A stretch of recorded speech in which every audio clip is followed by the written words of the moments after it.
Okay,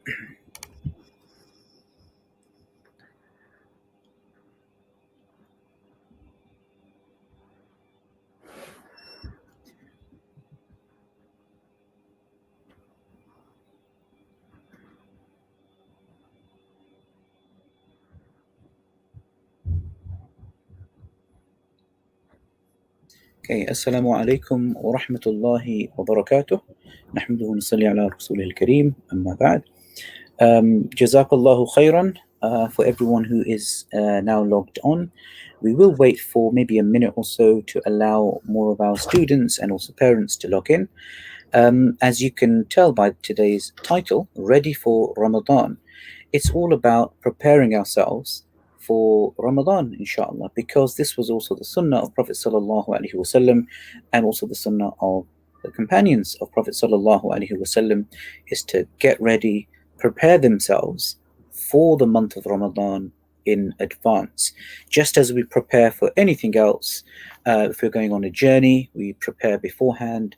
If we're going to do something that's meaningful and important to us, we prepare beforehand. We prepare mentally, physically, spiritually, in various different ways. So today we're going to be having a session with one of our teachers, Ustadha Nadda. She will be talking to our students, mostly beneficial to those who are teenagers, but also those who are not teenagers as well. Alongside that, it will be good to have parents as well, because it's important for parents to be a part of the journey of our children's growth, and that's growth in every sense of the word. So yes, physically, and most importantly, spiritual growth as well. It's our kind of second Ramadan now, and we're still impacted by the whole COVID situation. So it makes it more different compared to the Ramadans we've had previous to when we were in undergoing COVID restrictions. So inshallah, we're going to wait for another minute or so, and then we will begin. Wa alaikum assalam to Hussein. How are you today? MashaAllah, you're here. This time you're here 1 minute past 4. Normally you would have been here 10 minutes before 4, but that's good enough, MashaAllah, Hussein.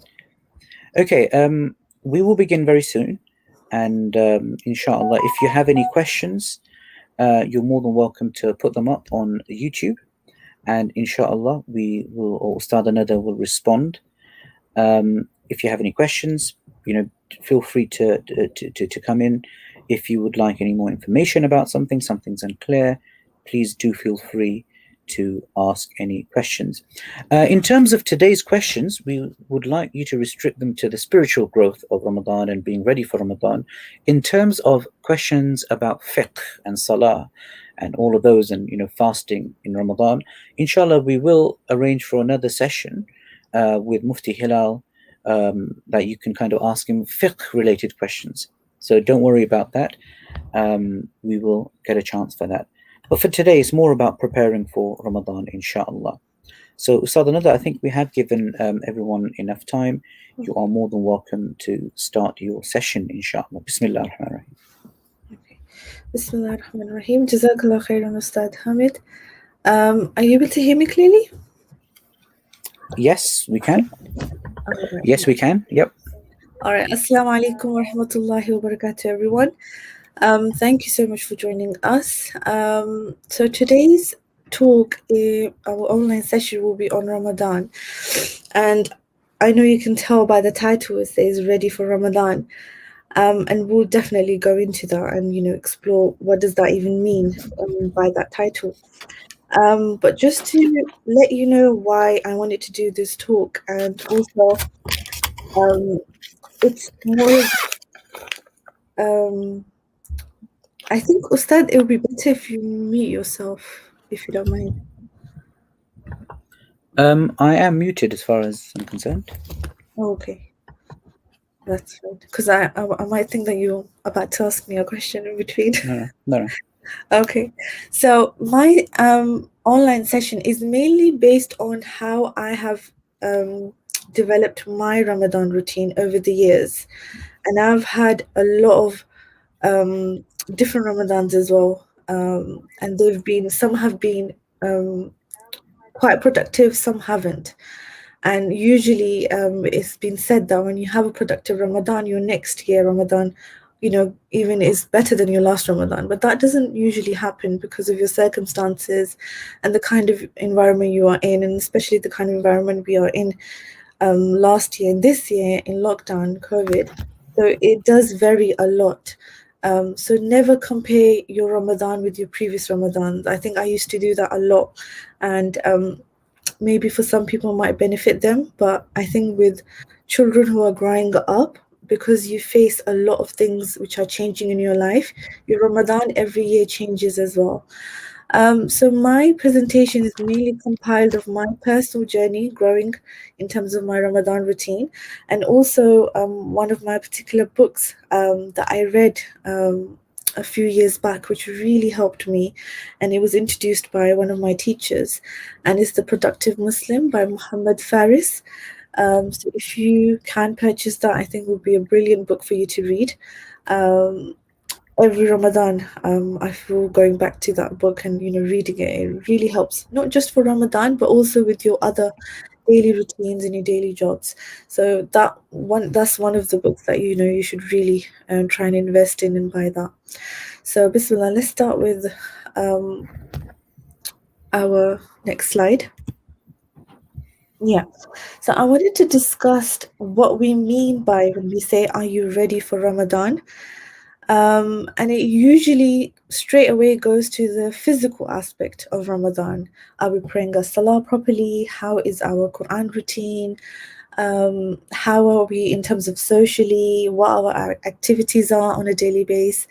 And we usually think of that sort of things, or what we're going to eat for suhoor, what we're going to eat for iftar, how we're going to manage our time.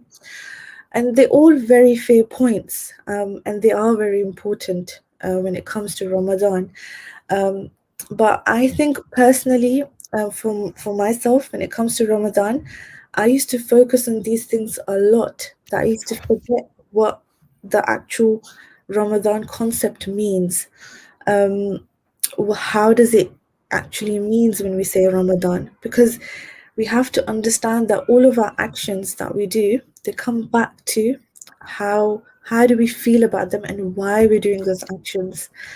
And when it comes to Ramadan, we need to physically, have a conversation with yourself and think, what is our spiritual state when it comes to Ramadan? If you're spiritual really down, but because of the people around you, they talk about Ramadan and they force you to do certain things, you need to question yourself, are you actually really doing that for Allah subhanahu wa ta'ala? Because I do realize that we have very different lives before Ramadan, but when it comes to Ramadan, it suddenly changes. There's a shift in your family, there's a shift in the people around you, there's a lot of Quran recitation, and sometimes it does help. A lot of children do get inspired by that, and you do feel like, oh, Ramadan is coming, I need to start memorizing the Quran and set lots of targets.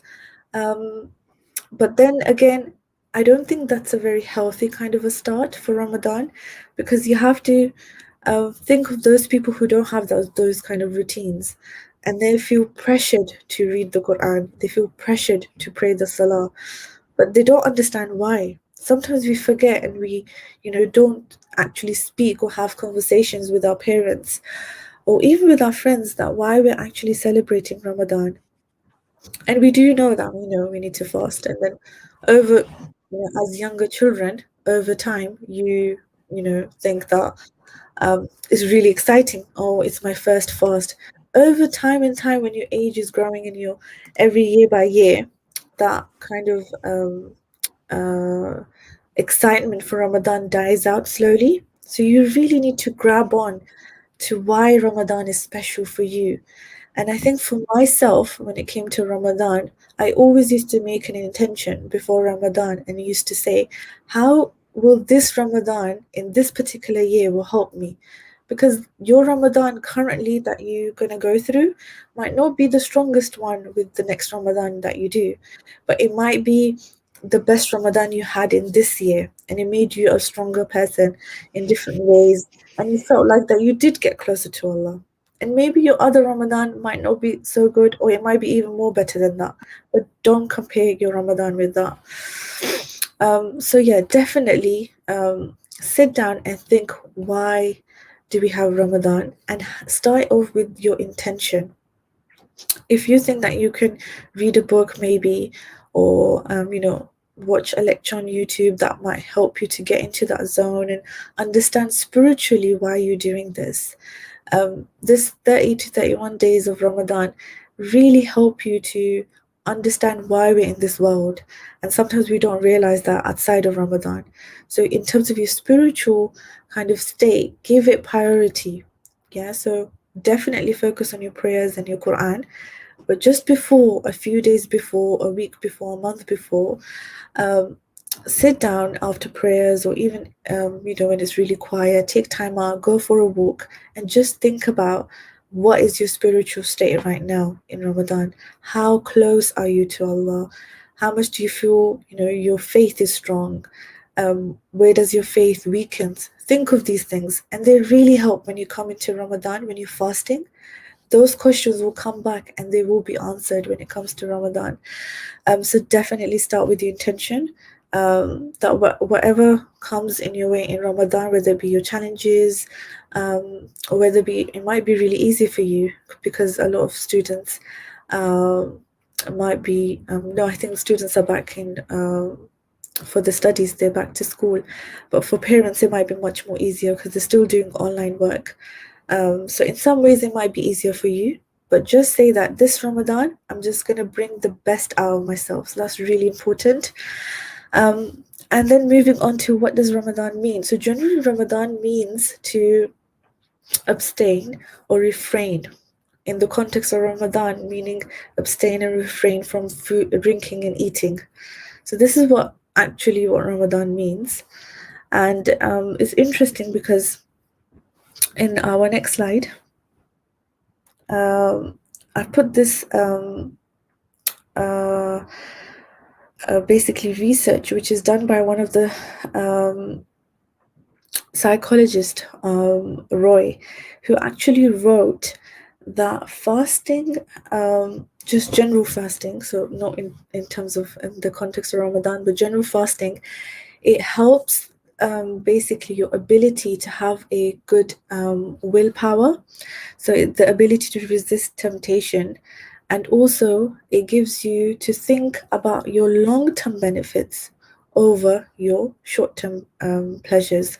So you don't think much about what you're going to get right now, but in terms of your long run benefits, it helps you in the long kind of benefits which last for longer, but not for short term.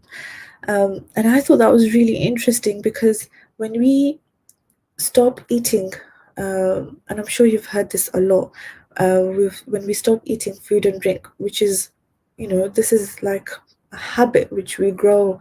When we're born, we've been fed. So generally, this is like an automatic thing. We don't even think about it. We know that, as humans, we need to eat and drink. And then suddenly to stop that, and we do have the ability.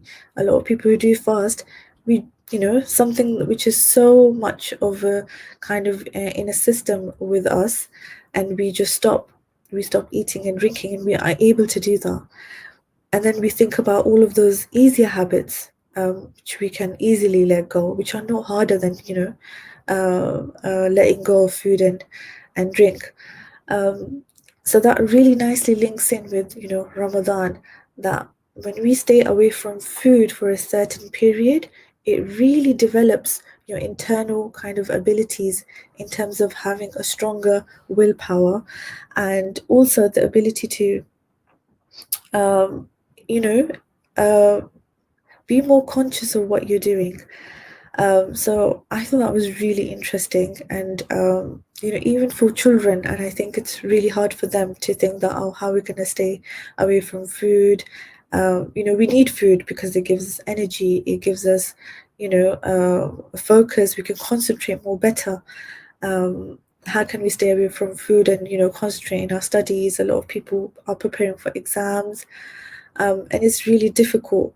But I think it's all about your mindset, because we've given that excuse to ourselves that yes, food is good for you, But we've given that excuse that no, it's like the most important thing in a kind of a day, and without it we can't concentrate and we can't do this. We've made our body accustomed to that kind of thinking, so you need to backtrack that a little bit more, and not give it as that kind of a priority, because we have to go back and remember how our sahabas and the prophet, they lived as well. They never had the kind of food that we are available to now. They only sometimes wouldn't eat meals. If they did eat, they would only had one meal. They never had that luxury to have foods, the kind of foods that we have: breakfast, snacks, evening food, tea time, so many types of food we have during the day. So I think Ramadan really comes and tells you that our purpose of life is not surrounding around food. Sometimes for people that is quite difficult. So we need to take a step back and think about all the other aspects which are connected to our life other than food. So that was I thought was really interesting, and I wanted to share with everyone. And on the next slide, Jazakallah khair. So I wanted to title this slide as a new chapter, because I know for lots of people it's very difficult to get into Ramadan because of their years, and obviously it varies. For some people, they haven't fasted before. For some people, they don't find it that much exciting because of the kind of country we live in. It's difficult. We don't feel like we're in Ramadan compared to other countries with there's celebrations and there's decorations, and it kind of invites you. Children are attracted to that, and they want to fast. They want to do what their parents are doing. And obviously for adults, because they've gone through that phase already, it doesn't really excite them that much. For some people, they get really excited because for them Ramadan is a new kind of a beginning, that okay, you know what, I'm going to forget about what happened in the few months back, and now I'm just going to from Ramadan onwards and after Ramadan as well, I'm just going to carry on with this new routine. And because in Ramadan we have a certain time when we eat food, there's a certain time when we do suhoor, we're more conscious of our prayer, and everything falls around your iftar time, around your fajr and maghrib time. So your timetable somehow becomes very organized. So people want to carry that on. For some people, it doesn't work because of the timings in terms of suhoor. So, it varies according to different people. But the reason why I wanted to mention this hadith, because a lot of time we, again, forget about, we concentrate so much on our actions that we forget about the internal aspect of Ramadan. And I remember when I came across this hadith, it was really surprising for me, because generally when it comes to the religion, or and even the way our parents teach us, we focus more and on other people, how they're spending Ramadan, and parents focus on doing this, and children have a checklist of how many deeds they are doing, which is really good. And they should encourage them. But for teenagers who are growing up as well, they kind of don't want to keep a track of a list, that they're doing one deed and then go get it signed by the parents and receive some sort of a reward. So for some people it does work, but then again, if you don't have a good connection with Allah and that spiritual connection, and if you don't have that feelings about Ramadan, and you don't feel good about Ramadan, then it's really difficult to connect and to be able to fast and make the most of Ramadan. So I just really wanted to share for those people who are really, struggling to seek meaning for Ramadan, and this hadith, particularly because it says that Allah Allah, usually we think of, how many actions do we do? How do we, gonna answer Allah when we, one day face, in the day of judgment? How are we gonna, we are judged by our actions, which is absolutely right, we are. But at the same time, we forget the value of our heart. and what we feel in our heart. Sometimes a person has a lot of love for Allah subhanahu wa ta'ala and they do have a good connection, but they just find it a little bit difficult to be regular in their prayers, and they find it difficult to be able to finish the Quran, in the month of Ramadan. And when they see other people finishing the Ramadan, not finishing the Quran, not even once, but like twice, and some people are able to do it 3 times or even more, because mashallah, they've been given the ability to read the Quran really quickly. And for them, they have other challenges. Everybody have different challenges. So, we get really conscious, and that really puts us off, because we think, if I'm not praying properly, and if I'm not able to recite the Quran like the other person, I might not love Allah, maybe the same way. Then, I shouldn't even do this. So I really wanted to, speak to those people that, don't worry about what other people are doing. I need to concentrate on the level of love you have for Allah and the connection you have for Allah, because it doesn't matter about what the other person is doing, because at the end of the day, we don't know where everyone stands when it comes to their iman. Everyone stands at a different level, and we need to, judge our level by the kind of feelings we have. And with the years that passed, we have different kind of experiences we've lived, and we've seen the way Allah has helped us on those different experiences, and that kind of slowly builds the relationships in as a teenager growing up, or even children. They experience little things in their lives which sometimes you might not be able to find an answer for it straight away, and it's just Allah looking over yourself. He's looking after you in a way that you don't really realize. So, this hadith I thought was really interesting, that verily Allah does not look to your faces and your wealth, but He looks to your heart and to your deeds. So actions is a very important aspect. But sometimes we forget the heart part. We just focus and directly moves on to the deed parts and the actions. So what you feel within your heart, and sometimes you're not able to translate that in your actions, it's okay. It will take time.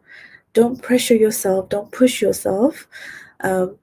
Just, even if in terms of your Ramadan, you're fasting and you're not able to perform so many good acts compared to your friends, your family, your cousins, it's okay. You concentrate on your mental and your well-being, and take it slowly. And wherever your spiritual state is, take that slowly, because they don't know what spiritual state you are in. So this is really important, and I really hope that you keep this hadith in mind, inshallah. To our next slide. Yeah, jazakallah. So just quickly, I'm going to go over this. I came across this verse, and I think it's really important, again, to remember. And you can get these inspiration, especially in Ramadan, when you read Quran and you just find something and you just you're able to relate to it very well. And in this verse, when Allah subhanahu wa ta'ala talks about Allah does not change a person's or a people's state until they actually change themselves. And it's not just about the individual person, it's about as a group of people. If they're trying to bring a change and they're helping each other, then there's no doubt that Allah will also, help you, put barakah in your time. So, if you feel like there's someone who's struggling, your siblings, and I know sometimes, we do have, arguments with our siblings or with our family, and it's difficult, especially with children, with brothers and sisters. They have, small kind of fights and stuff. But I think when it comes to Ramadan, you should sit down, have a plan where you work together. And when you work together, then Allah will help you to facilitate that. But especially for teenagers or for adults as well, I think you need to remember that the fact that you have the intention, which I was speaking about earlier, and Allah knows that you've made that intention and you're trying and you're finding it difficult to translate it into your actions, He will certainly help you. He will see that you're making that effort. But if you're not making that effort internally or externally, why your actions, and especially if you're not thinking about it, intending it, what, Ramadan's just going to come and it's going to go and I'll just see about it. Then, obviously you're not going to be able to have a kind of a good experience. You have to make the effort. You have to take the effort towards Ramadan, towards, trying to even make that intention. That's like the starting kind of a step. And I hope it's not difficult for, everyone, because that's kind of the easiest way. And Allah has, made our religion in a way that we can access it very easily. And He's always started it off with your intentions. So definitely, have the intention that I'm gonna try and, improve my Ramadan. I'm gonna try and, speak to someone about this to help me, your friends, your family, your cousins. And, eventually Allah will give you that hope. You will suddenly feel like, okay, you know what? I'm gonna make a plan. I'm gonna sit down. I'm gonna focus on one particular thing. Don't and have a long kind of a list. I'm gonna do, so many things in kind of and in this Ramadan, because you get so excited at the beginning. So take it very slowly, but always remember that Allah will help you. He will help you if you are willing to take this step, inshallah. To our next slide.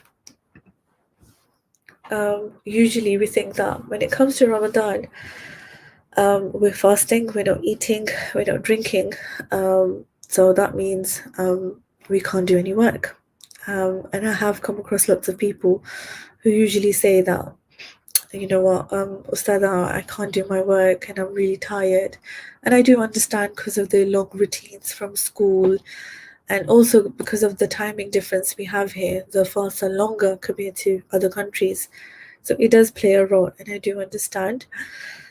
But I think we forget, again, going back to our mental state, we think that food is kind of the center of our lives, and it really helps in terms of our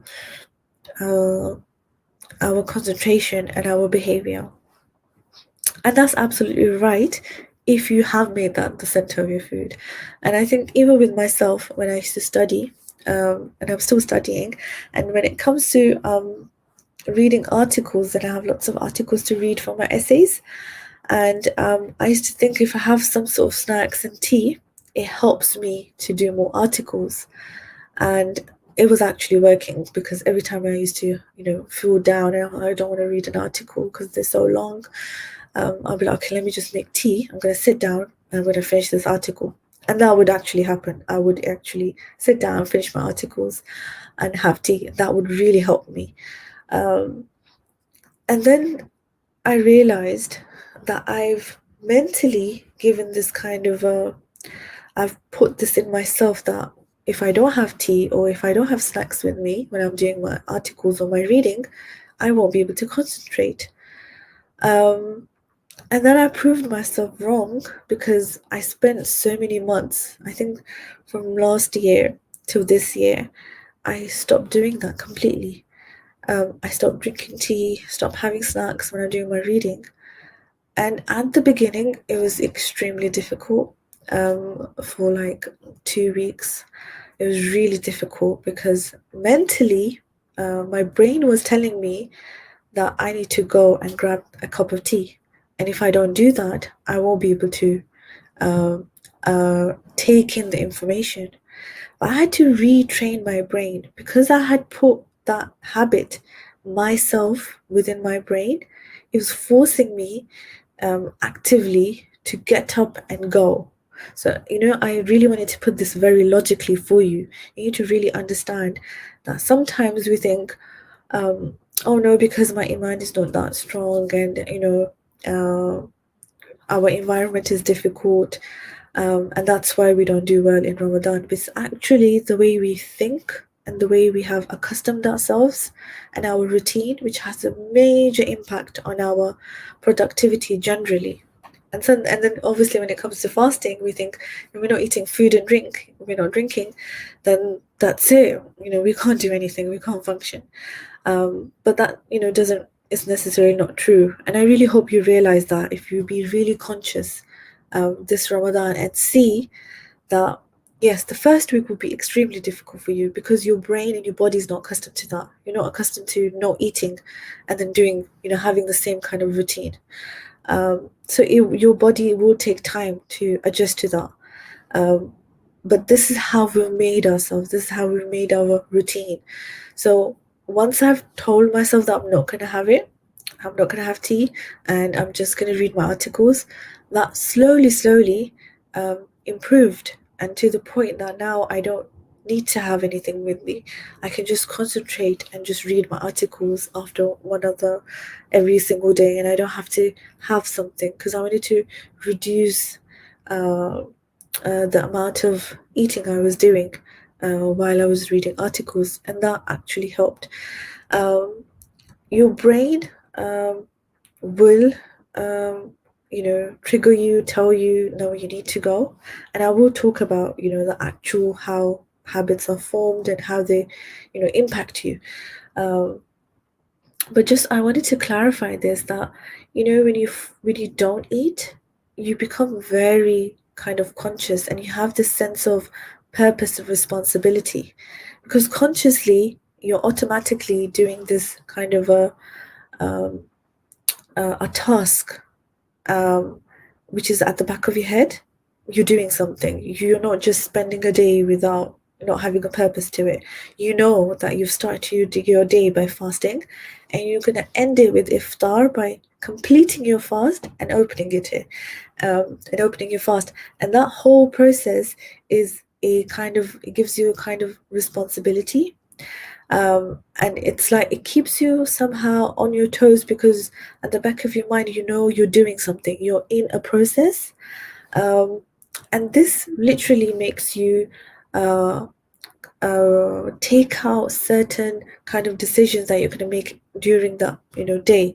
So when you start your fast till the end of your fast, you start to make really smart choices with your time and your energy, and you try not to do things will take away a lot of your energy, a lot of your time, because you don't have food and you can't eat anything, so that's not going to give you energy. So you try to do things which don't take away too much energy, which don't waste your time, but at the same time you are able to do it because you are consciously thinking of your time, and you're consciously able to monitor your behaviors throughout your day.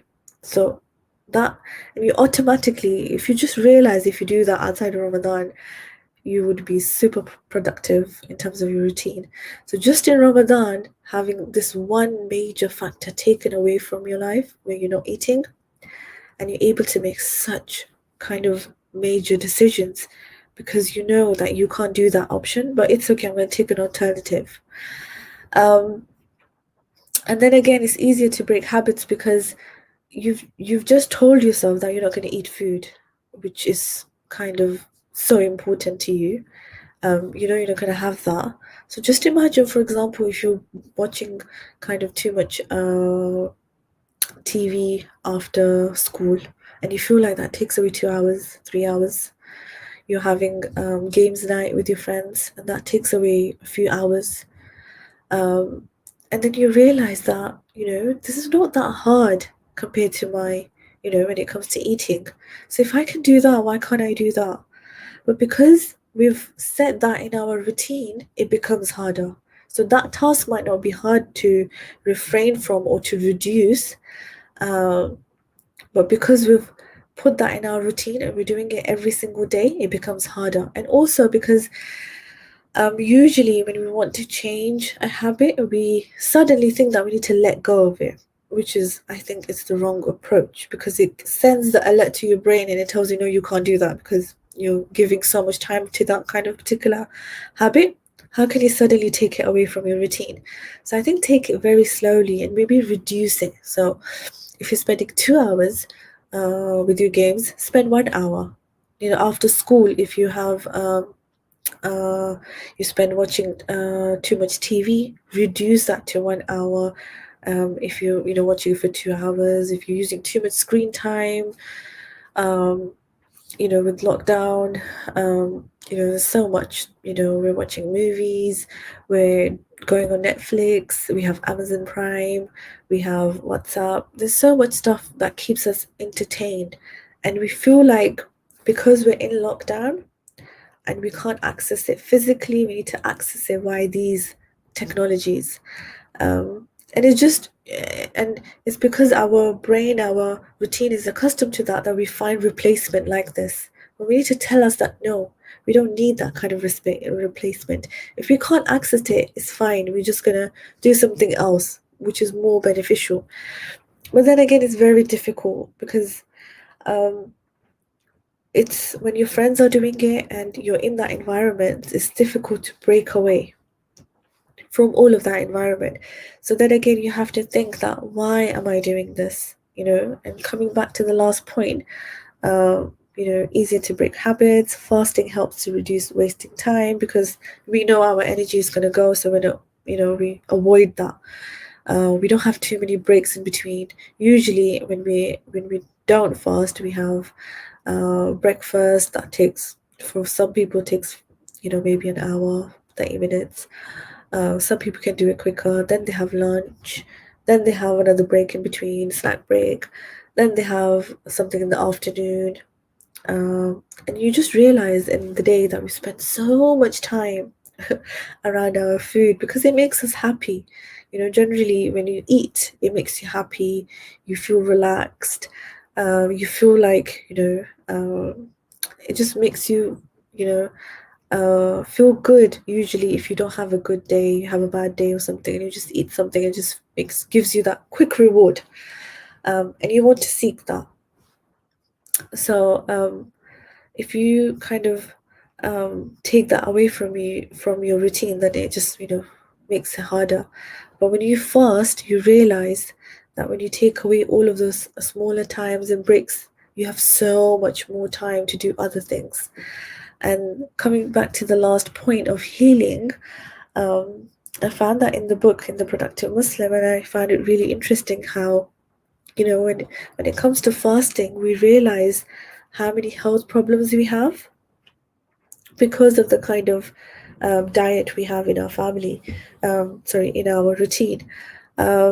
So because we're not eating, we become more conscious of what we're going to eat in iftar. And then we think, okay, we're going to break our fast, I'm going to have this, this, this. And I know at the beginning it's so exciting, so you want to have lots of things when opening your fast. But I think I see that with my parents, especially with my dad, that when it comes to opening the iftar, my dad will say to my mom, make this, make another dish, I actually make that as well for dessert.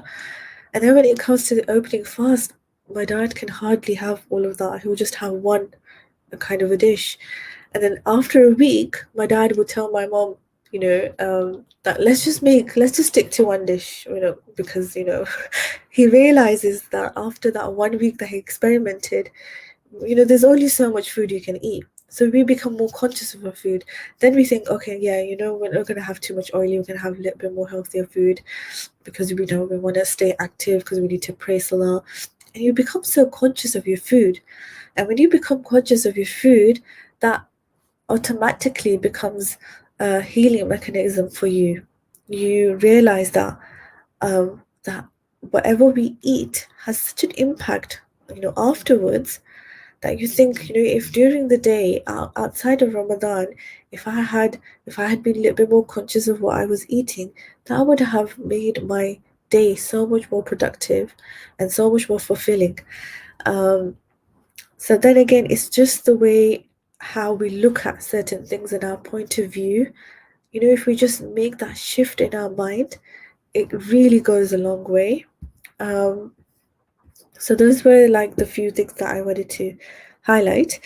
So just on the next page, I just wanted to show you kind of a small summary. So this is basically from the book, and this is why I wanted to recommend you guys to get it. And it's just a really nice way for like teenagers and children to like see what productivity means, and a small kind of a map. They also have an online website that you can access as well, and they have videos, really short videos as well, about productivity and especially about Ramadan, how to carry that out in Ramadan. They have lots of other kind of short courses you can enroll into, so they're really good. So you should definitely go and look into that. But then again, this is just a quick summary of what Ramadan, we can break it down. That it's a source of barakah and then improves focus. So tell that yourself. You might not believe this. You might think, no, how can, fasting help to focus in our work? How does that increase our concentration? But start with telling yourself that, no, it does. If you make that shift in your mind, you will start to believe that, and it will have a good kind of outcome in your day as well. You will see that it will translate into your actions as well. So it reduces kind of you don't waste time that much. It allows the body to heal. So this is a very good kind of a summary that I wanted to share with you in terms of Ramadan and productivity. So don't think the kind of message I wanted to send, that don't feel like Ramadan takes away anything from your daily routine. If anything, it just adds more to your to that particular month, to that particular month in your life. Ramadan adds to it. It doesn't take away anything. And I know usually we have that mental state, and even myself growing up, when we came here, in terms of when I was in school, I always thought that, oh no, I can't concentrate properly. My studies are not going well because, I can't eat, and that takes away from it. But I had to, I wish I made that change in my mind, and told myself, or even somebody telling me that. So if you now heard this and you feel like that's true, you've experienced it, share that with your friends, encourage your siblings, parents, have a conversation, support your children, tell them that it adds to your month. It makes you more conscious of what you're doing. And I'm just gonna move on to the next slide and share an example of how it adds to your Ramadan. So this is just like a quick diagram which was in the book as well, so you can access that as well. And it's about creating habits. And I remember going through this a few years back, and I tried to actually implement it and see if it actually really worked or not. It worked for myself. I'm not sure if it will for others, but I just thought it'd be a good idea to share it with you all. So this is basically it's in the book of The Power of Habits by Charles Ding, and he outlines 3 major factors when it comes to creating habits, and they all, majority of them, they start with a trigger where something happens and you think of that particular action. I'll give you an example, but I'll just go through the 3 categories first. So a trigger is basically, for example, like a routine where something suddenly happens which causes you to do a particular actions, and then that translates into your routine because you have that set in a particular day in your routine. You know that at this particular time this happens, so you do the action. So trigger, routine, and you know that if I do that, this is the reward, because you've done it so many times, you've experienced it so many times, you know what the reward is.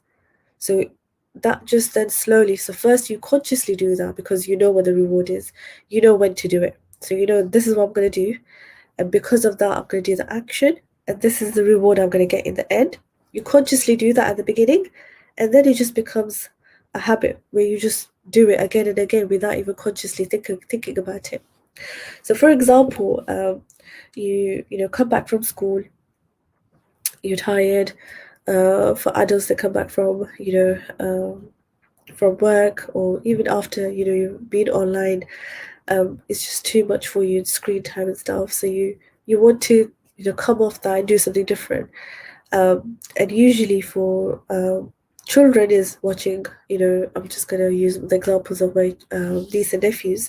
They come back from school and they want to watch something on the TV. They want to watch a few programs because they didn't do that in school, or somehow they have that kind of routine where they just come and they want to do something different other than studying. They don't want to do studying, they don't want to play, they just want to sit down because they're tired. So they end up watching cartoons and they'll end up watching some TV programs. And then you do that for a very long time. This is your routine, and this really makes you happy, you feel relaxed, you feel entertained. Yeah, so it can vary to different people. So for some people, they've been studying for a long time, they want to take a break, watch a program, watch a series. They have this habit of doing that before they go to sleep. They want to watch something that takes away like maybe 2 hours, 3 hours, and we don't realize that it's taking that much time. And it's just a simple kind of a reward that you just feel entertained, and that's is sufficient for you, and that's why you do it again and again. So this is how habits are created. So if you and usually before I actually encountered this kind of three kind of categories and how habits are created, I never consciously thought of why I was doing certain things. I just thought, I just do that, and it's not in my control. And then when I came across this, and I thought that I have so much more control over what actions I can do with my mental health, with how I am, and all of that impacts your productivity at the end of the day. So in Ramadan, because we're not eating, it gives us this kind of a kind of a push to be conscious of what we're doing. We're conscious of, okay, I have this much energy for today. I can only do certain actions. And then you realize why you do those actions. And if you make a shift in your triggers, in your routine, and your rewards, then you're able to change them slightly. So instead of coming back from school or watching a program at night, you decide that, I'm going to have a shower because that will, I feel less tired because I want to relax. Instead of watching a movie or watching uh, a program online, you change that shift, or you say, you know what, I'm gonna have a conversation with my friend, maybe, call them up. That might even take less time than actually doing something, because you're already having too much screen time and you want to watch more programs, so that will take away that time as well. And there's so much, other things. For example, during Ramadan, if you feel like, because usually I know lots of people spend lots of time watching things because it passes time, or they sleep through it. So try to reduce that. Have smaller naps. I'm not saying don't have naps at all during the day. If you feel like you can't take it, the fasting is hard, have a smaller nap, but don't, have it for the half of your day. So have a smaller nap, reduce it. If you know that if the laptop is nearby, your phone is with you all the time, and then you just consciously are in a habit of checking your phone, put it away somewhere. And I remember, something really interesting my teacher said once to me, that when we wake up in the morning, the first thing we do is check our phones because it has our alarm on it, and then automatically we start checking messages.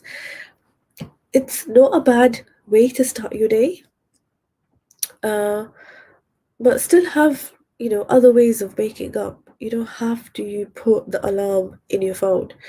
And especially for teenagers, if you feel like you're spending too much time, and and I know for some children, and I've spoken to some girls, and they don't really like to spend so much time on the phones, but it's just that naturally, because of the environment they are in, it pushes them in that direction where they just naturally end up using the phone because everything's on the phone. Other than just socializing on the phone, there's so many other things you can do as well. But with adults, they have, because they've gone through this some sort of experiences, they can have a stronger kind of a will to restrain from it. So they know they're just going to use the alarm. They're just going to use the alarm. So with me in the mornings, if I'm just going to use the alarm, I'm just going to use the alarm. I can stop myself. Some people can stop themselves from not going into other things in their morning routines. You don't have to check your messages in the morning. That's not you have to. Just because it's on the phone, you don't have to go into it. Whereas for children, it's a little bit difficult. For teenagers, it's a little bit more difficult. So, have an alternative. Tell your parents to wake you up. Have an alarm clock. Maybe during the day, put your phone away. Just forget about it for a moment.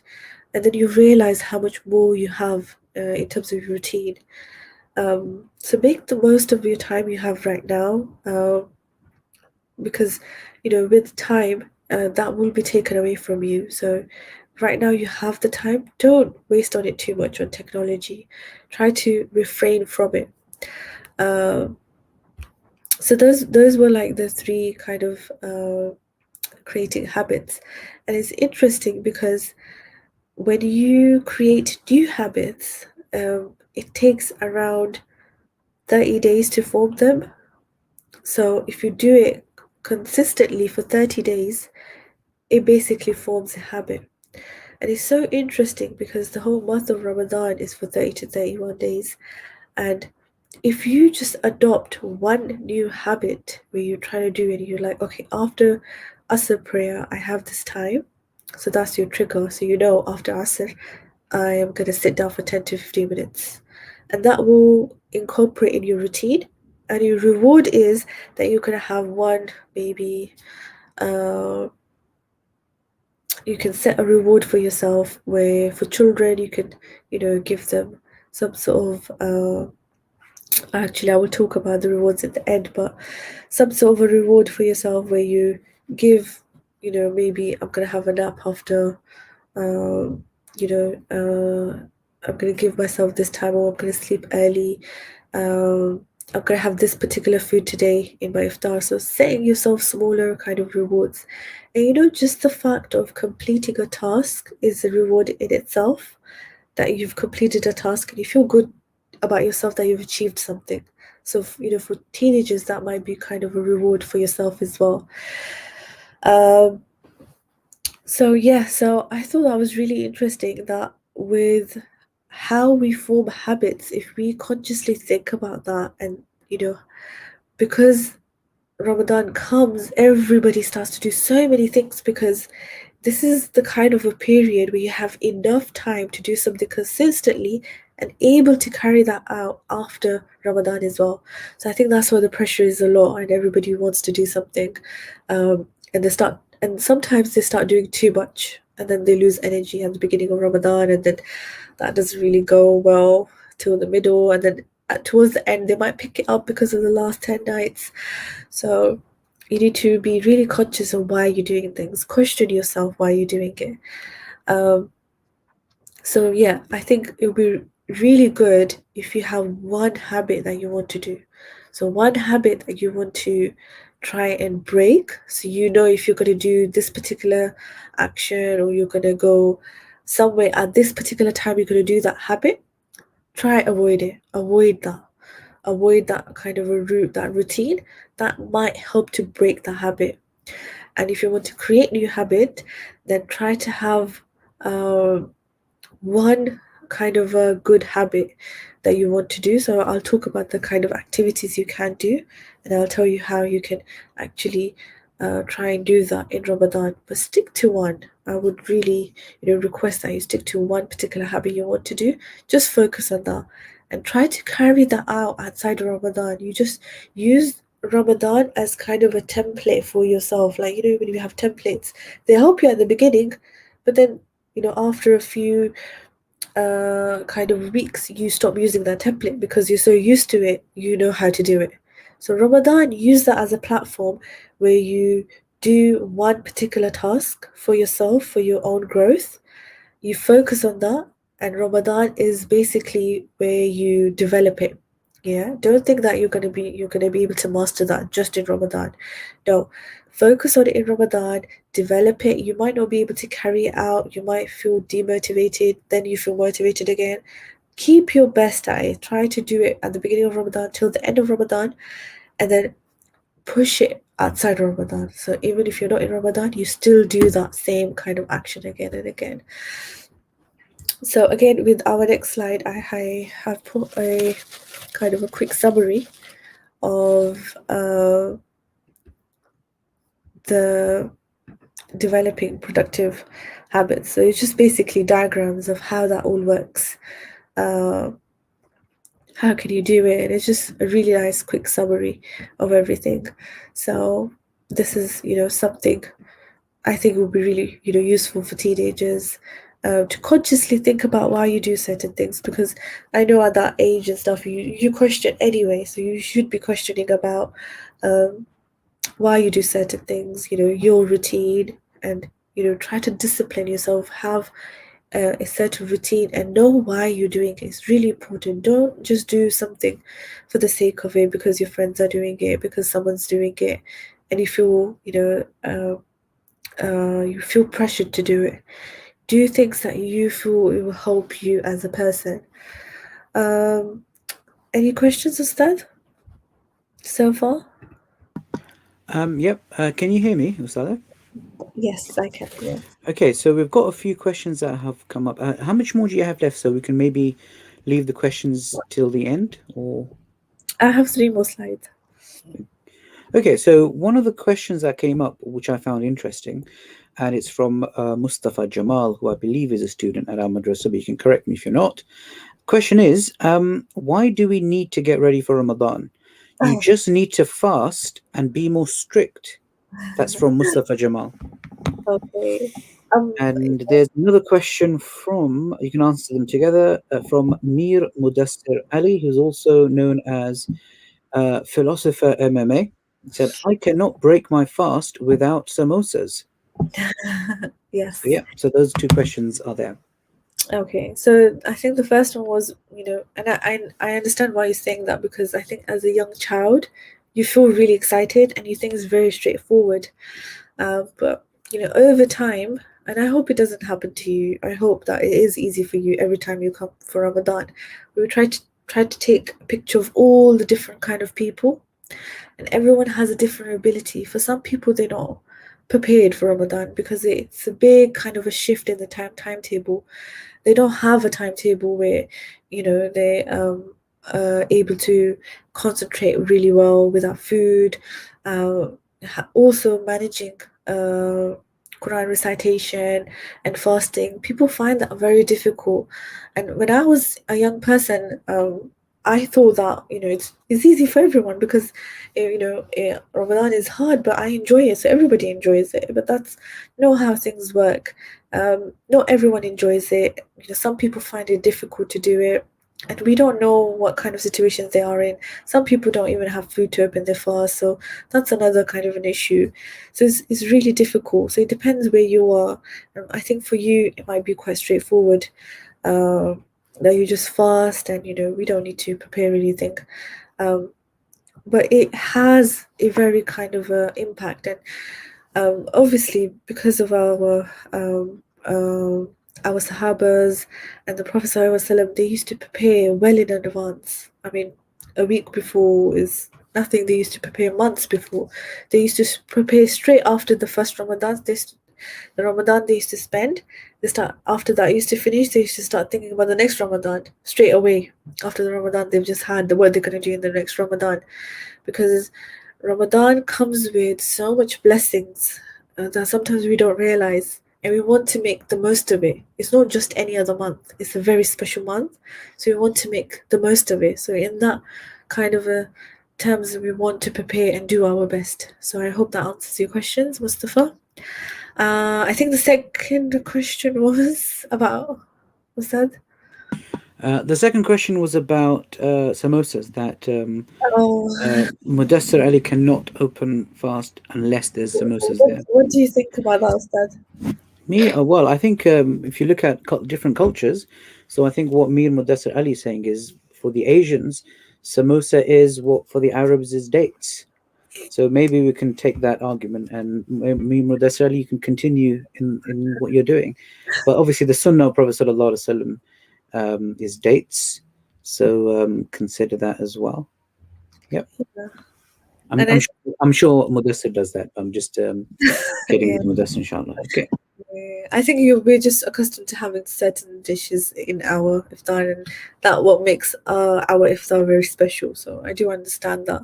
Have it for certain days, maybe just on Fridays you can have that, or maybe other any day, but maybe reduce that to not every single day, just certain days. I think will be better. So I hope that really answers your question. Our next slide is on activities to do in Ramadan. So I'm not gonna list all the activities we can actually do, but these are just a few suggestions that I have uh, been doing with the students that I teach, or the students that I have spent Ramadan with my family, with my siblings, and I thought they kind of really helped because sometimes not everyone have a day off for Ramadan. So for example, for like I'm just gonna I'm gonna go through the list, and I'm gonna try and hopefully cover everyone in this, inshallah. So especially in terms of your family, and I would really recommend the younger children to really encourage your parents and do a family circle. Um, this really brings the family together. So, for example, one of the children can take in charge and say, you know what, every single day we're gonna, maybe take a book of a Sahaba and we're gonna read that in the Ramadan. We're gonna try and finish that book. And you read a few pages as a family and they can circulate the book. And it doesn't have to be something very Islamic where you have to recite a hadith and you have to understand it. Try and set smaller kind of a family is able to do that. That's brilliant. Do that if you can do the hadith, and everyone is familiar with that kind of format, then that's amazing. Go for it. Do that with your family. But if you feel like it's too much and children will get bored, and they wouldn't understand what's going on, because obviously each hadith has a different context and there's so much background to it, so it might be too much for them. If you feel like a simple story of a Sahaba, we're just focusing on one subject, will be very productive for everyone. The children will get engaged because it's a story, and adults will get, will find new information. It's informative for them. Do that with your family. And if you feel like this is not something for you, that's fine. You don't have to do that. But I think as children, we should really encourage that. And also with parents, if you have younger children at home, definitely do this kind of environment in Ramadan, because that adds to this kind of uniqueness to Ramadan. It will be kind of a good memory for them why Ramadan is, and they'll get really happy about this. Um, get excited that, oh, Ramadan is coming and we do that family thing and we read story and we enjoy this, so it would just become a good memory associated to Ramadan, and we want to create lots of memories for our children. So I think that would be really beneficial. So do that with your family if you can. I wanted to focus on the kind of activities was just so you don't have to go through the whole Ramadan process yourself. This is the kind of intention I wanted to bring to everyone's attention, that you don't have to go through this by yourself. You can get involved, and with the support of your family and your friends, they will help you. The second one is to pair up. So you pair up with the sibling, with a friend. And I remember doing this in one of my Ramadans where I paired up with one of my friend, and that was kind of suhoor time and after suhoor time and tahajjud time, and we just used to text each other saying, okay, yeah, it's just tahajjud time, we're just going to pray. And it just used to be motivating, because sometimes if I used to forget and I felt lazy, I used to see her message, I'm doing it, and I'm like, okay, you know what, I'm going to get up and do it as well, because we set that target and we're going to do it together. uh, we set kind of targets in terms of Quran that we're going to read together at this particular time. It's just motivating, because sometimes you don't have the energy always to motivate yourself. You can put all the rewards you have, you just don't want to do some certain things sometimes. So it really helps if you have another person with you on board and you just don't feel like it's just you doing it. You have another friend with you. And I remember also doing an activity with my sisters as well, where because they live like different places, so us three sisters had a group, and we just decided one Ramadan that we're gonna, dedicate this Ramadan in trying to memorizing, just adding to our knowledge. So we had different ideas, and we chose this particular idea. So it can vary according to you. So with us three, we decided, what, we're gonna try and memorize something, because we hadn't memorized something in a long time. So we thought, what, this Ramadan we're gonna dedicate to memorize something, and we decided that we're gonna spend 30 days. We're gonna divide it and memorize certain names of Allah in each day, and each day one of us would post the three names and explain it, and we just read it, and that was it for our kind of a day. That was one kind of a target. We didn't have too many. We would have our kind of prayers and Quran, obviously, but this was kind of an extra thing that we would know we would find it hard to take time out outside Ramadan. So we dedicate that to that specific month. And I thought that was really beneficial for us, to be able to achieve that target and do something different, and also make the most of Ramadan as well, doing something different. So that helped. So we did it as a group. So you can do that as a group as well.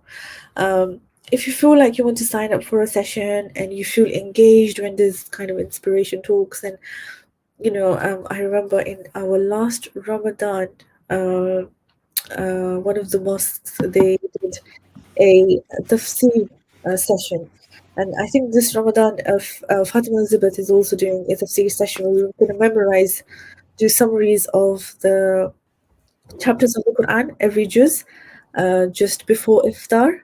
So if you want to sign up for that and you're like, okay, this is kind of my session, this is my growth, and I want to dedicate more time to this is something you can add to as well, and make that your target. I'm going to dedicate to my target, and maybe afterwards you can go over, have a quick look, and this could be your activity for Ramadan. But stick to one activity only. Yeah? And So just on that point, can I just add, for those who are watching us, that inshallah we are going to have summary of each juz of the Quran every day of Ramadan. It's only going to be between 10 to about 15 to 20 minutes maximum, and it's going to take place about half an hour before iftar, and we should be finished like 10 minutes before. It's going to be a summary. It's going to be aimed at children, children and teenagers, and parents can be with them as well. And I would definitely advise our students, especially, that alongside, if you're reciting the Quran in Arabic, to also have the English, read the English alongside it, so you get a gist of what the Quran is saying. You have some idea of what the Quran is saying this Ramadan, because Ramadan is the month of the Quran. And it's totally understandable that not everyone is going to learn Arabic. Not everyone's going to try and understand Arabic. It's about 1% in each maktab or madrasa throughout the country that go further to learn Arabic in order to understand the Quran. But for those of us who are not going to do that, I think the bare minimum we can do is open up the English alongside it, and then every day, inshallah, watch our live sessions, which are going to be exactly half an hour, 35 minutes before Ramadan. What you can do is, if you subscribe and turn the bell icon on, a reminder will pop up every day, and it's going to be similar to this, but we're going to be focusing on each juz. We're going to have up to about 10 different staff members who are going to be doing that for us. So inshallah, do look out for that, and if you have any questions, during the session or at the end of the session, we will try and go through those as well. Back over to you, Sada. Sorry for that break in between. No problem, that's fine. So yeah, definitely sign up for that if that's something you want to do as one of your activities in Ramadan. And lastly, for children, there's so many activities, and I see lots of activity books and packs for Ramadan, so many things. But I think I'm not trying to focus on those kind of activities. The kind of activities I want them to be associated with Ramadan is what they can do easily on a regular basis. So obviously they can't do an activity every single day where they're making something or they're learning something. Children don't want to do that every single day. They like to change the activities. They want to do different do something different every single day. So that doesn't really work with them all the time. But something that I said in terms of small projects was give them a task in Ramadan which they can carry out every single it's a regular task. So, because if you give them one specific task, that might be sufficient for one particular day, and it's really hard for children to get them to do something again because they're so excited, they're full of energy, they want to do something different. So, for example, like they're very small stuff, but I've seen they impact a lot of children. Like with my niece and nephews, I've seen that it really impacts them, and it becomes some sort of kind of a.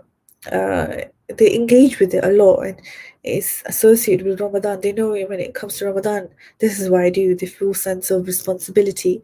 They feel good about it. So, for example, like dedicate one child in your family where he just gives when it's iftar time, he or she gives out the dates to everyone. This is their job.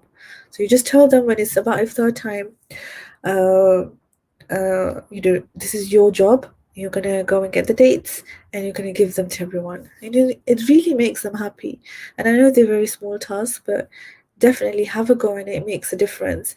And then afterwards, for like even for grown-ups, not that grown-up children, but like teenagers as well, like give one of the adults the responsibility, one of the teenagers, that after iftar, when it's Maghrib time, you're responsible of putting the prayer mats for the Maghrib Salah, setting up the prayer area where everyone's going to pray together. So have that kind of responsibility. Um, for other children, if they need to go to bed early, maybe just, have them awake for like the first part. But if they can't, maybe on the weekends you can do that with them. So they experience some of it, because I know with the late fast, or maybe towards the end of Ramadan, you can introduce them to this kind of idea, so they experience some of what Ramadan is. So they can set up the tables for you, so they know, change the routine. On the weekends, you can maybe sit together on the floor and let them do it. So it's like a bit of change, or we're not going to sit on the tables today. It's just something different for them, and they get very excited about these smaller things. So give them a smaller task, which is really quite straightforward, but something very specific to Ramadan only.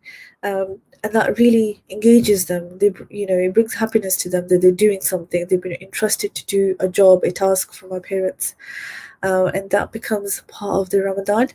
And obviously, there's so many other things you can do with your children. You can decorate, Ramadan, make lanterns, and there's online kind of projects, videos going everywhere.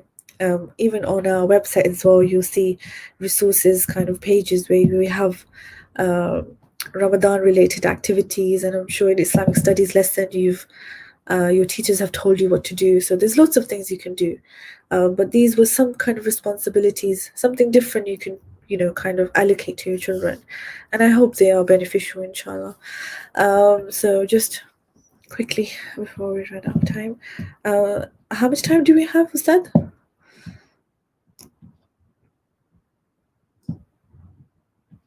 Sorry, we've got about 10 minutes left.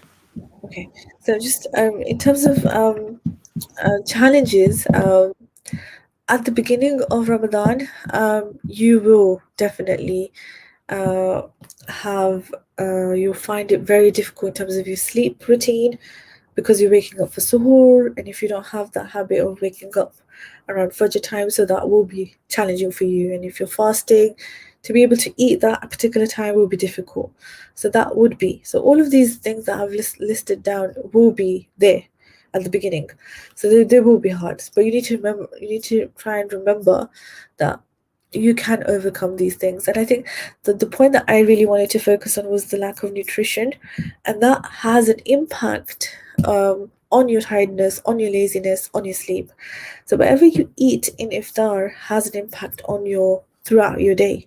So it's really, really, really important that you have some sort of nutrition kind of food. It's not just one particular kind of food. And if you're having certain foods, it's fine. Reduce the amount you're having in. I think that will really go a long way.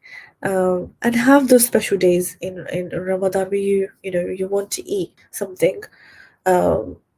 You can have a break from your kind of what you're going to eat. It might not be that healthy, but reduce it. Try not to remove it altogether because it'll be difficult, but at the same time, reduce that. So just, dedicate it to one particular time. But your eating habits in Ramadan have a huge role in, I would personally think it has a huge role in how your day goes. So be conscious of that, and especially with our timings and what time iftar opens, you want to make the most of your night prayers. We want to make the most of the time we have in Ramadan. A lot of people, you know, didn't even have the chance to, see this Ramadan because of COVID-19. So, we should be really grateful that we had this opportunity to witness this Ramadan. So try and make the most of it. Give it your best. Give it your best to do everything you can. Make the intention, and inshallah, it will become easy for you, and hopefully, you will enjoy it. And I think with some local mosques, they are during the Tarawih, I think, or at least the restrictions are less. So hopefully it's not that difficult, not that challenging compared to our last one, inshallah. And just lastly, covering on the rewards on our next slide. We have certain different kind of rewards that we set for all of us, and I think mainly it's the iftar. So if we're gonna fast, our reward is the iftar. So we're gonna eat. So we look forward to that, and we want to complete our task so we can look forward to iftar. But try and not make it all about what you're gonna eat, and it's not just about what you're gonna eat. Try and think of the bigger picture, how you discipline yourself, how you refraining your body to do something that you're so accustomed to on a daily basis outside of Ramadan, but you're able to achieve this just specifically in this Ramadan. And I think the last kind of my kind of personal reward, which a lot of people might not see, is how we've developed this relationship with Allah during Ramadan. And I know when it comes to religion, we don't have that kind of thinking. And I remember doing a session a few months back, and I mentioned how, try and have that kind of relationship where you're friends with Allah subhanahu wa ta'ala, especially with children and teenagers. They feel like they have this distance, they have this kind of a fear kind of relationship that, oh, if I don't do this, Allah will be upset with me, or something will happen. They have this kind of they feel somehow fearful. So try not to just think about that aspect as well, but also think that Allah, you can be friends with Allah as well, where you share everything with Allah as well. So in this kind of process, remember that you want to become more closer to Allah by reciting the Quran, by praying. When you do all of these actions that pleases Allah, you're getting closer to Allah. So, if you have that kind of a reward, a longer reward, not short-term rewards in Ramadan, that might give you that extra motivation to complete your Ramadan, in one consistent way than just, being very productive at the beginning, not so productive in the middle of Ramadan, and then again productive towards the end of Ramadan.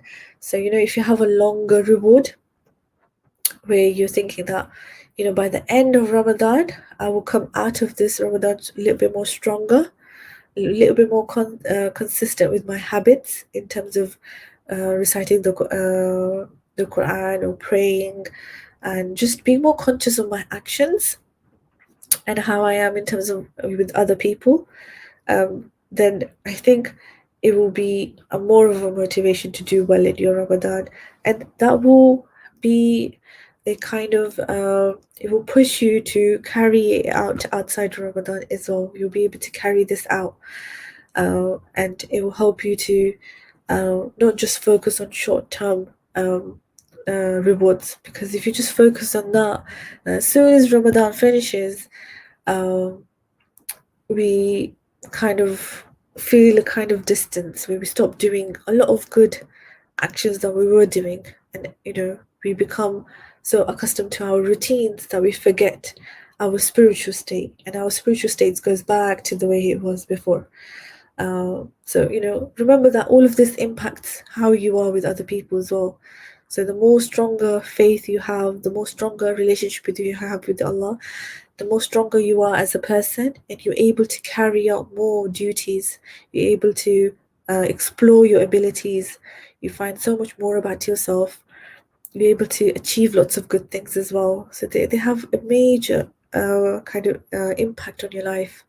So I really, really hope that you take away something from this session today and implement it. And I really hope that all of your Ramadans are really beneficial and they're productive. And inshallah, you carry out, some of those outside of Ramadan, inshallah, as well.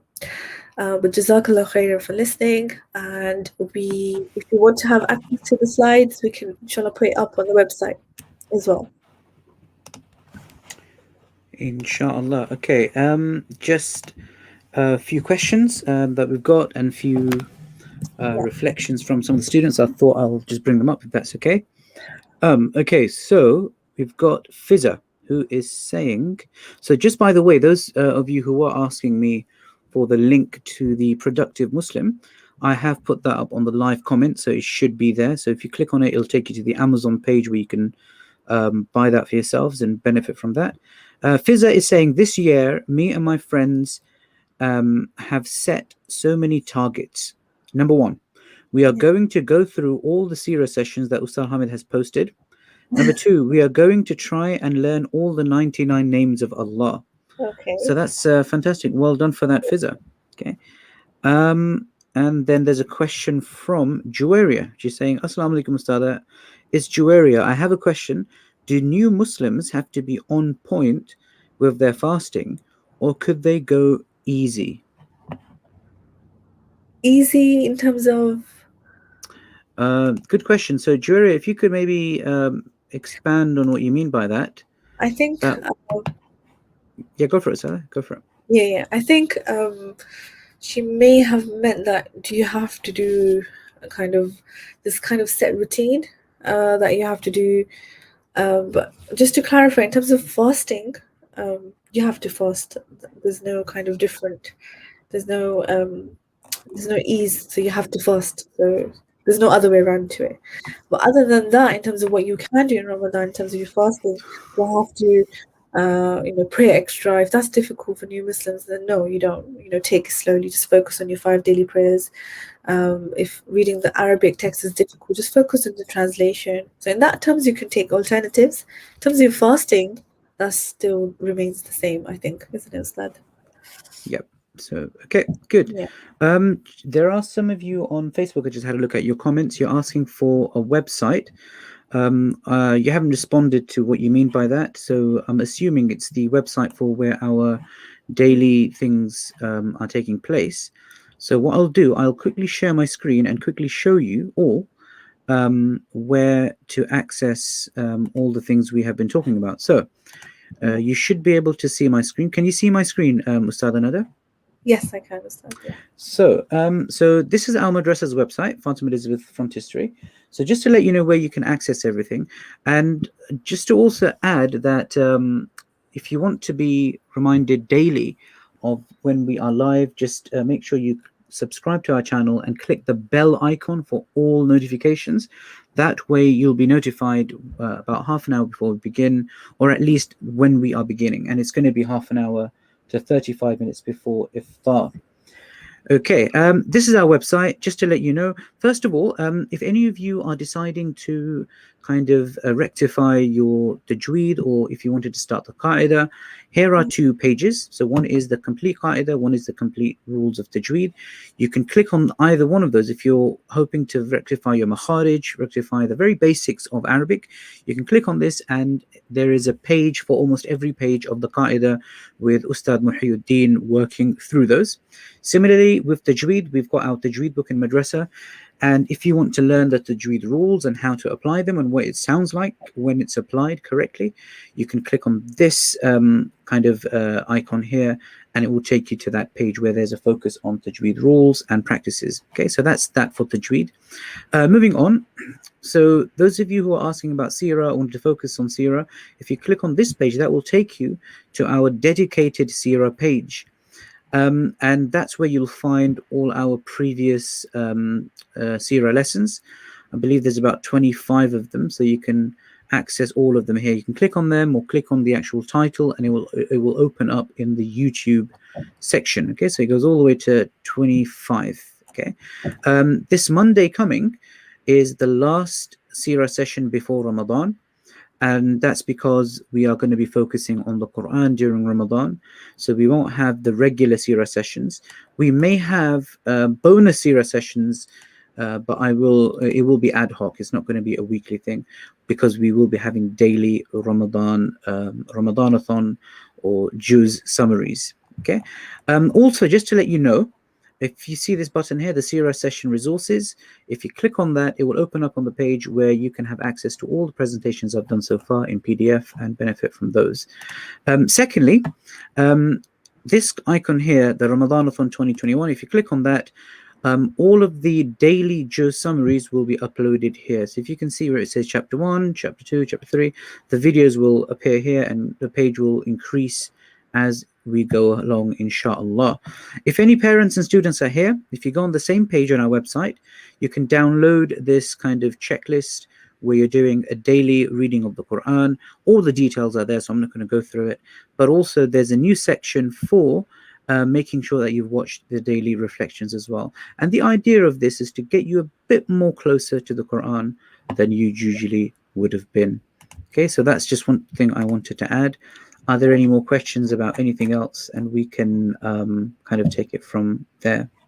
Just wanted to add to Fizz's comment. But yeah, well done for doing that. Try not to drain yourself too much, because I know Ustad's having Seerah lessons are quite difficult. So if you feel like that's too much, reduce it. You don't have to catch up all of them in Ramadan only. So just do if you feel like that. But yeah, about memorizing the names of Allah, that's really brilliant, and I really hope you stick to that till the end of Ramadan, inshallah. So well done. Okay, we've got interesting question here from Brother Yahya Rawat. Oh, we can see some very nice, interesting icon there with lots of food. I think you're a food blogger, Ustad, Brother Yahya Rawat, from what I can remember. So can you do a 5-minute Taraweeh video? I've just seen your response, mashallah. Yeah, so in terms of Taraweeh, we're hoping to do summaries of the daily Juz that most likely will be read in Taraweeh. So if students from our madrasa are going to be reading the Taraweeh, or even if they're reading the Quran a Juz a day, they should have an inkling at least of what the message and overall message of the Juz is, inshallah. If that's what you mean by Taraweeh, let me know. Or if it's kind of a video of Taraweeh being led, let me know as well in the comments. Jazakallah for that, Brother Yahya. And if you have anything to say about your food blog, let us know as well. We've got Hussein saying, Jazakallah khairun for this amazing session, Ustadha Nadda. Okay, so by yes, Ustad. Okay, so I'm guessing that what I've already mentioned is what you were asking about. So yeah, so we are doing that, inshallah, in Ramadan. We will have about 10 of our staff members, just our own madrasa staff doing that. So it's mostly so students can kind of relate to their teachers and see their teachers doing it. All the teachers who will be doing the summaries are teachers who have studied tafsir or Quran in some form or shape under masha'ikh, under those who are teachers of tafsir. Okay, any further questions? Anything else, Ustadha, you need to say before we wrap up and before any more questions come in? No. I just hope everyone, I hope it wasn't too much information, so I really hope they have taken something away from it. And I really hope everyone has a really good Ramadan, inshallah. Inshallah. Okay, so we just got Fizza saying, Jazakallahu khairan for this beneficial session, Ustadha Nadda and Ustadha. Barakallahu feek. And hopefully you've benefited. Inshallah, we will see you soon. The Ramadan website, yes, so as I've mentioned, I just showed you a link to it. I'm just going to put it up again so you can see it in the comments, inshallah. So one is the actual page for our website. So from there you can gain access to everything else. And also I'll give you a direct link as well in the comments for the actual Ramadaanathon page where you can kind of download all of that stuff. So I've done that now. So if it's in the comments, you can see that, as you can see here. That's great. We've got Dania, right, who's named Huda here. But wait, what if it is important and good routines and we can slack on our routines? Dania, would you like to expand on what you mean by that? Yeah, what do you mean by that? Do kind of elaborate further on that, Jazakallah. Irfan Qureshi, Barakallah Fiqh. I'm glad that we've managed to give you the link. Yeah, so do benefit from all of this. I think it's important in Ramadan that it's not about being better than the other. It's about being better than your previous self. And I think that's the message from Ustadha Nadda as well. Some of us may be already praying Quran, so it's about increasing that. Some of us are not, so it's about starting that. Some of us are not praying, so it's about stepping onto that ladder of praying. So for example, someone who prays rakats after rakats and does juz after juz on one side, and then on the other side you have someone who has hardly prayed, but for them to be able to just start and even read a few verses may be greater in the sight of Allah, because it depends on one's own struggle, one's own jihad, you can say, and juhd and mujahada. So it's upon one's own sacrifice that Allah subhanahu wa ta'ala is kind of giving. So it's not about how much you give, but it's about from how much you have that you give.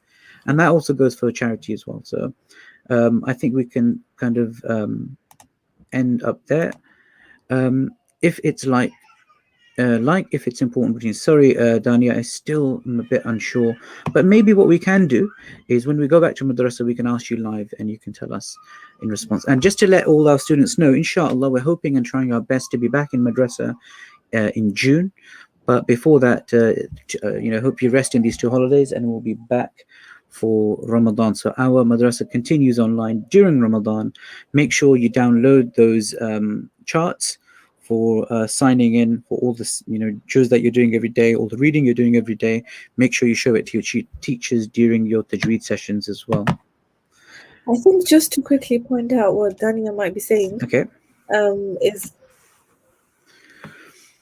because they have like a certain routine and they want to take a break. That's completely fine. That's not what we're trying to say. Is you can definitely take breaks. There's nothing wrong with that. We just don't take too many breaks, because you might be thinking at the back of the hand, because I have a busy routine, so I have to take lots of breaks. Then you start increasing those breaks and then take over your actual routine, and you become really lazy.